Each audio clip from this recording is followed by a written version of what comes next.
ઈચ્છાપુર વિસ્તારમાં એક સોનાની દુકાનમાં ચોરી કરવાની કોશિશ નિષ્ફળ બનાવી દેવામાં આવી છે। પોલીસે તાત્કાલિક કાર્યવાહી કરી આરોપીની ધરપકડ કરી છે।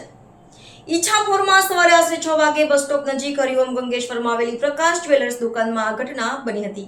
સુરતના ઈચ્છાપુર વિસ્તારમાં આવેલી એક સોનાની દુકાનમાં ચોરી કરવાની કોશિશ કરવામાં આવી હતી, જે અંગે ઈચ્છાપુર પોલીસ સ્ટેશન દ્વારા ત્વરિત કાર્યવાહી કરીને આરોપીને પકડી પાડવામાં આવ્યો છે। પ્રાપ્ત વિગતો અનુસાર સવારે આશરે 6 વાગ્યાની આસપાસ ઈચ્છાપુર બસ સ્ટોપની સામે દુકાન નંબર 12 હરિઓમ ગંગેશ્વર નગર ખાતે આવેલી પ્રકાશ જ્વેલર્સ નામની દુકાનમાં અજાણ્યા શખ્સે શટરના તાળા તોડી ચોરી કરવાની કોશિશ કરી હતી। ઘટનાની જાણ થતાં ઈચ્છાપુર પોલીસ સ્ટેશને ગુનો રજીસ્ટર કર્યો હતો। આ બનાવની ગંભીરતા જોતા પોલીસ કમિશનર અધિક પોલીસ કમિશનરના માર્ગદર્શન હેઠળ તપાસ શરૂ કરવામાં આવી હતી।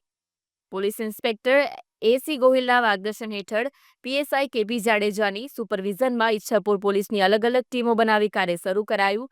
હેડ કોન્સ્ટેબલ રમેશભાઈ મેરામણભાઈ, કોન્સ્ટેબલ કવિતાભાઈ મનભાઈ અને વનરાજસિંહ નાથુભાઈ સ્ટરના તેમજ આસપાસના વિસ્તારોના સીસીટીવી ફૂટેજનું ધ્યાનપૂર્વક નિરીક્ષણ કર્યું અને હ્યુમન ઇન્ટેલિજન્સના આધારે આરોપીની ઓળખ કરવામાં આવી। આ દરમિયાન આરોપી આકાશકુમાર સુરેશભાઈ પટેલને જહાંગીરપુરા દાંડી રોડ પાસેથી ઝડપી લેવાયો છે। હાલ આરોપીની ધરપકડ કરી આગળની કાયદેસરની કાર્યવાહી હાથ ધરવામાં આવી છે। પોલીસની ઝડપી અને નિષ્ઠાપૂર્વકની કાર્યવાહી બદલ ઉચ્ચ પોલીસ અધિકારીઓએ સમગ્ર ટીમને અભિનંદન આપ્યા છે। શહેરમાં આવી ઘટનાઓને અટકાવવા માટે પોલીસ દ્વારા સતત સૂચિત અને સતર્ક કામગીરી કરવામાં આવી રહી છે।